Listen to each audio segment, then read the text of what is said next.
Mulai ya.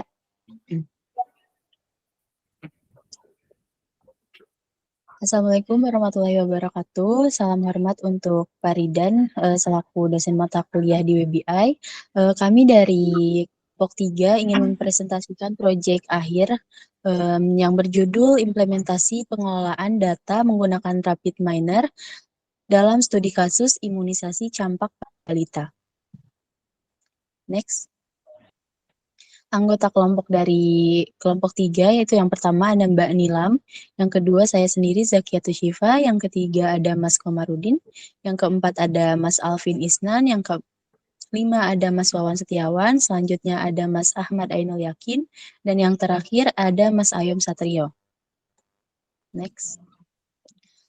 Untuk latar belakang dari program yang kami buat, yaitu penyakit campak adalah salah satu penyakit infeksi penyebab kematian bayi di seluruh dunia yang meningkat setiap tahunnya. Penyakit campak masih merupakan masalah kesehatan di Indonesia dalam upaya menurunkan angka kesakitan dan angka kematian. Indonesia telah melaksanakan berbagai upaya antara lain dengan program reduksi campak. Penelitian ini membahas tentang implementasi rapid miner dengan metode Key-Means dalam studi kasus imunisasi campak pada balita berdasarkan provinsi. Selanjutnya akan dilanjutkan oleh Mbak Nilam. Silahkan. Selamat malam, saya melanjutkan dari Mbak Zakia terkait rumusan masalah yang terjadi pada studi kasus campak pada balita ini. Yang pertama adalah kurangnya edukasi kepada masyarakat, khususnya orang tua, terkait pentingnya imunisasi campak pada balita. Yang kedua adalah terkait penyampaian data dengan metode Key-Means. Ini adalah ketidaksempurnaan data disajikan akan menghambat keakuratan analisis dan pengambilan keputusan serta penyimpanan dan analisis data dengan efisien. Yang ketiga adalah keterbatasan tenaga kerja yang terlatih dalam pengelolaan data kesehatan dapat menghambat efisiensi operasional dan analisis data. Selanjutnya, terkait tujuan penelitian. Tujuan penelitian ini adalah mengetahui terkait hubungan cakupan imunisasi campak dengan kejadian campak yang terjadi pada sampling data. Sampling data yang diambil di sini adalah berdasarkan provinsi di Indonesia dari tahun 2020 sampai 2022. Terkait implementasi pengolahan data dapat juga disampaikan beberapa tujuan, antara lain yang pertama, mengidentifikasi dengan mengukur tingkat cakupan imunisasi campak pada balita dari berbagai wilayah di Indonesia untuk mengevaluasi efektivitas program yang sudah berjalan. Yang kedua, mengidentifikasi hambatan operasional dalam pelaksanaan program imunisasi, termasuk hambatan dalam pengumpulan dan pengolahan data, serta memberikan rekomendasi untuk mengatasinya yang berkaitan dengan penyebab kegagalan atau penurunan cakupan imunisasi campak. Selanjutnya, terkait data warehouse. Berdasarkan ahli, menurut Ralph Kimball, data warehouse adalah suatu sistem yang mengekstrak, melakukan pembersihan, menyesuaikan diri, serta mengirimkan sumber data pada suatu data penyimpanan dimensional, dan selanjutnya memberi dukungan pada implementasi query serta analisa dalam rangka pengambilan keputusan. Presentasi selanjutnya disampaikan oleh Mas Ainul. Silakan, Mas. Terima kasih Mbak Nilam. Izin untuk melanjutkan presentasi dari Mbak Nilam. Untuk saya akan menjelaskan tentang data warehouse. Untuk konsep dasar data warehouse, data-data yang berorientasi pada subjek mempunyai di mana dimensi waktu, integrasi, dan merupakan koleksi lengkap yang dipergunakan dalam rangka mendukung proses pengambilan keputusan yang dilakukan oleh para manajer pada tiap-tiap jenjang. Yang kedua adalah salinan dari transaksi, di mana data yang terstruktur secara spesifik pada query serta analisa. Dan yang terakhir merupakan salinan dari transaksi data yang terstruktur secara spesifik pada query serta laporan. Selanjutnya, data mining. Untuk di sini data mining juga disebut sebagai serangkaian proses untuk menggali nilai tambah berupa pengetahuan yang selama ini tidak diketahui secara manual dari suatu kumpulan data. Menurut Pramudiono 2007, data mining juga merupakan metode yang digunakan dalam pengolahan data besar. Karena itu, data mining memiliki peranan yang sangat penting dalam beberapa bidang kehidupan, diantaranya yaitu bidang industri, bidang keuangan, cuaca, ilmu, dan teknologi. Ada beberapa ilmu yang mendukung teknik data mining, diantaranya adalah data analisis, signal processing, neural network, dan pengenalan pola. Untuk selanjutnya, di sini menjelaskan decision tree. Decision tree merupakan metode klasifikasi data mining. Decision tree adalah istilah pembelajaran struktur pohon di mana setiap model pohon mempresentasikan atribut yang telah diuji. Ada beberapa jenis decision tree, beberapa model decision tree yang sudah dikembangkan antara lain C4.5 atau IP dan RT. Ini pembentukan decision tree algoritma ID adalah pohon dimulai sebagai model tunggal akar atau root yang mempermudah sebuah dibentuk dari atribut yang dipilih menjadi bagi dan akan distribusikan ke dalam database. Selanjutnya akan dilanjutkan dengan polling.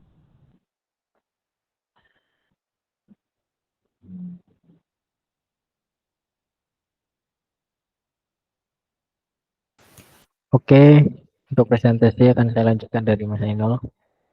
Rapid Miner. Rapid Miner adalah aplikasi atau perangkat lunak yang berfungsi sebagai alat pembelajaran dalam ilmu data mining.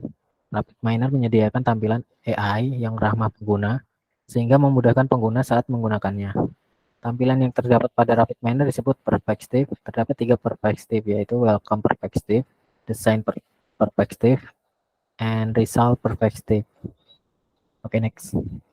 Nah, ini adalah hasil dari kuesioner atau data yang dihimpun dari kuesioner online yang kita bagikan kepada orang tua yang memiliki balita. Oke, next. Nah, ini adalah contoh formatnya yang kita bagikan kepada orang tua yang memiliki balita dalam bentuk email yang nanti dari orang tua akan mengisi dari kuesioner yang kami kirimkan. Oke, next. Selanjutnya akan dilanjutkan oleh Mas Wawan. Ya, terima kasih melanjutkan presentasi ini. Pengolahan data dengan rapid miner. Yang pertama, mendefinisikan tujuan proyek. Tentukan tujuan proyek pengolahan data Anda. Apakah Anda ingin menganalisa pola, memprediksi hasil, serta melakukan pengumpulan data yang diperlukan untuk proyek. Data dapat berasal dari berbagai sumber seperti file lokal, database, atau sumber data online. Yang kedua, import data. Gunakan operasi read Excel atau operasi serupa untuk mengimpor data ke dalam rapid miner dari berbagai format file atau sumber. Dan identifikasi dan atasi masalah kualitas data seperti missing values, outliers, atau noise. Rapid miner menyediakan berbagai operasi untuk membersihkan data seperti remove missing value atau filter examples. Yang ketiga, pemilihan fitur atau fitur selection. Pilih fitur atau variabel yang paling relevan untuk analisis Anda. Ini dapat membantu mengurangi dimensi data dan meningkatkan kinerja model dengan memilih model atau algoritma yang sesuai dengan tujuan. Yang keempat, evaluasi hasil model menggunakan metrik yang sesuai dengan tujuan proyek, seperti akurasi, presisi, recall, atau metrik lainnya. Yang kelima, implementasi yang diterapkan model yang telah dihasilkan pada data baru atau dalam konteks bisnis yang sesungguhnya, serta melakukan dokumentasi langkah-langkah yang telah diambil. Hasil analisis dan temuan untuk memfasilitasi pemahaman dan reproduksibilitas analisis. Yang terakhir, monitoring dan pemeliharaan. Jika diperlukan, atur sistem pemantauan untuk memonitor kinerja model seiring waktu dan lakukan pemeliharaan jika ada perubahan pada data atau kebutuhan proyek. Selanjutnya akan dilanjutkan oleh Mas Ayom.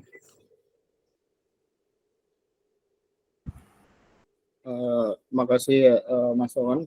Selanjutnya saya akan menjelaskan terkait discussion tree, di mana discussion tree tersebut adalah pohon keputusan.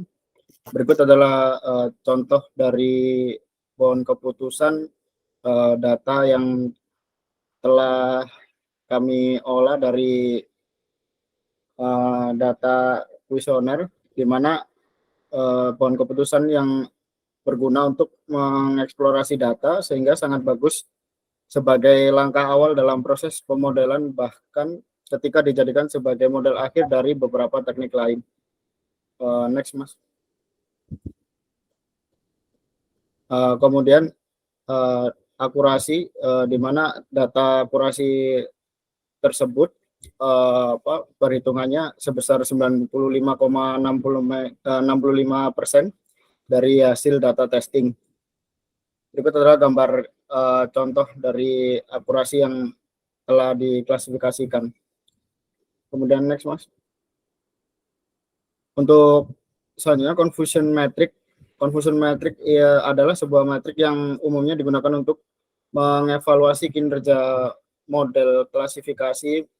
Matriks ini memberikan gambaran tentang sejauh mana model mampu mengklasifikasikan instan, observasi atau data ke dalam kategori yang benar atau salah. Next. Untuk selanjutnya demo program akan didemokan Mas Komarudin.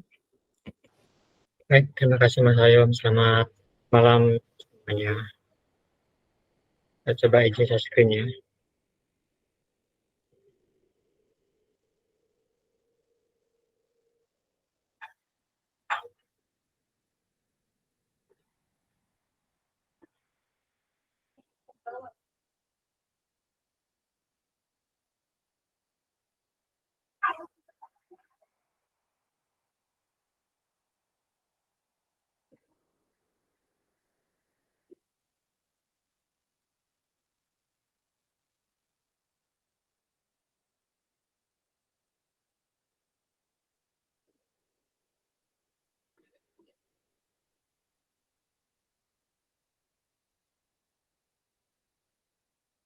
Ya, selamat malam. Untuk programnya apakah sudah kelihatan? Udah, Mas. Sudah kelihatan ya? Kelihatan, Mas. Baik, di sini saya akan menjelaskan tentang alur atau rule untuk data rapid manner. Baik, sebelum kita melakukan pengolahan data, untuk data Excel atau hasil dari kuesioner yang kita bagikan kepada masyarakat ataupun ibu-ibu yang memiliki balita untuk melakukan campak imunisasi campak.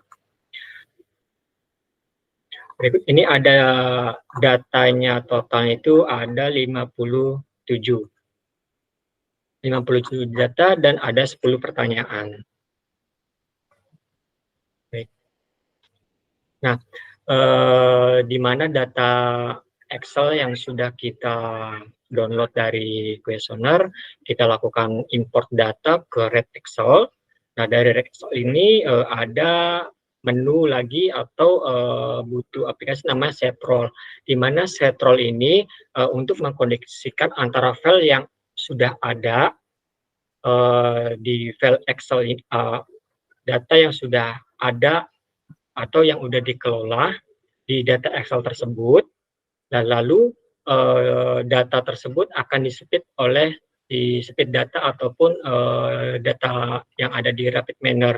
Nah, untuk split data ini dibagi menjadi dua, yaitu ada data training dan ada data testing.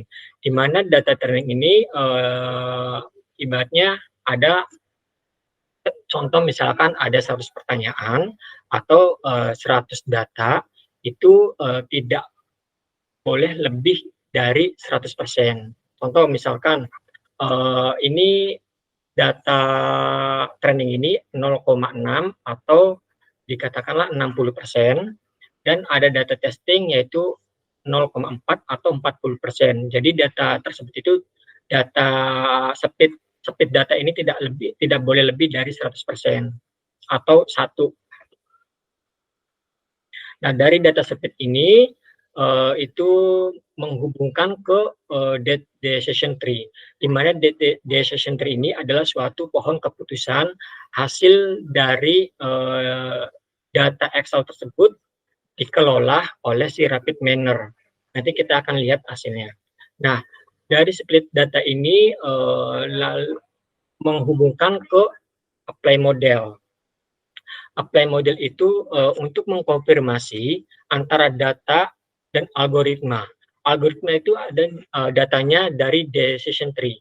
Nah, decision tree ini nyambung ke apply model, dari apply model ke performance. Performance ini adalah hasil finishing atau data yang dikelola oleh Rapid Miner. Nah, kita coba run. Nah, berikut hasil dari decision tree atau pohon keputusan.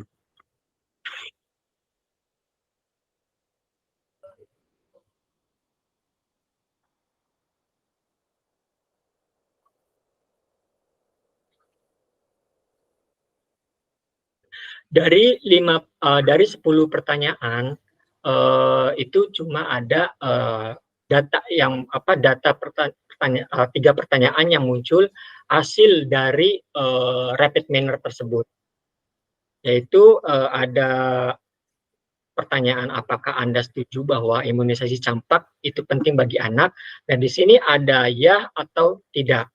Nah, ketika pihak orang tua itu tidak setuju atau menurutnya tidak penting imunisasi bagi anak, itu maka pihak orang tua tidak akan melakukan imunisasi tersebut kepada anaknya. Akan tetapi ketika merasa orang tua ini sangat penting bagi anaknya untuk melakukan imunisasi campak. Nah, ketika si orang tua melakukan imunisasi campak kepada si anak balita, maka ada satu pertanyaan kembali, jika anak Anda mengalami demam setelah imunisasi, apakah Anda masih akan memberikan imunisasi selanjutnya kepada anak Anda? Nah, di sini ada pertanyaan iya dan tidak. Ketika si orang tua merasa khawatir atau cemas karena efek dari imunisasi itu ada kemungkinan ya biasanya panas ataupun demam atau sebagainya, karena itu adalah efek dari imunisasi. Nah, jika si orang tua melakukan karena itu mengetahui karena itu ada efek dari imunisasi, maka si orang tua tetap untuk melanjutkan si imunisasi tersebut kepada anaknya. Nah, untuk pertanyaan yang tidak, apakah ada faktor tertentu yang menghambat Anda memberikan imunisasi campak kepada anak balitanya? Itu kembali lagi ke pertanyaan yang paling atas. Nah, ketika si orang tuanya itu merasa khawatir atau merasa cemas, maka si orang tua itu tidak akan melakukan imunisasi kepada anaknya karena khawatir dari efek samping si imunisasi tersebut. Baik, hasil dari pohon keputusan tersebut di sini ada namanya performance. Performance itu hasil final atau hasil keputusan yang sudah dikelola oleh data Rapid Miner, yaitu di mana di sini ada prediksi tidak, ada prediksi iya, dan di sini ada true tidak dan ada true iya. Untuk prediksi tidak ini bahwa dari 51 kuesioner atau isian dari pihak orang tua itu yang tidak sesuai 1. Nah, untuk yang sesuainya itu tidak ada. Jadi total kelas presence-nya itu 100%. Dan untuk prediksi ya itu 1, untuk true ya-nya itu 21. Di mana prediksi ya ini yaitu data ada 51 data yang tidak sesuai. Yang tidak sesuai itu ada 1 dan yang sesuainya itu ada 21. Kenapa dari hasil pertanyaan 51 itu berubah menjadi 1 dan 21. Nah, hasil dari ini saya tidak tahu ya, karena ini file dari aplikasi Manner tersebut yang mengelolanya. Jadi sistem yang mengelolanya sendiri, bukan dari saya ataupun orang lain gitu. Nah, hasil dari performa tersebut didapatlah akurasi yaitu 95,60%. Terus untuk kesimpulannya boleh di-share Mas Wawan? Ya, sebentar, Mas.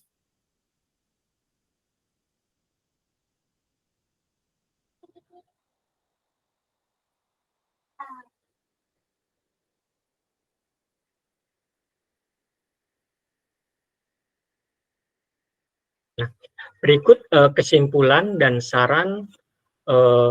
Untuk kesimpulannya itu mahasiswa memahami konsep algoritma, data tools, data mining, dan dari penelitian yang diangkat bahwa masyarakat atau para orang tua generasi sekarang sudah banyak mengerti tentang imunisasi campak. Dan untuk sarannya yaitu untuk memperluas ruang lingkup data warehouse sehingga menghasilkan informasi yang lebih menyeluruh terhadap kondisi lingkungan kampus menjadi bahan pertimbangan dalam pengambilan keputusan untuk menentukan strategi kampus. Mungkin itu saja presentasi dari kelompok kami. Bila ada pertanyaan, silakan di kolom komentar. Terima kasih. Baik, terima kasih untuk atensi teman-teman dari kelompok 3. Kita ucapkan juga terima kasih untuk Paridan. Semoga semoga proyek ini memenuhi tugas dari mata kuliah di WBI. Terima kasih.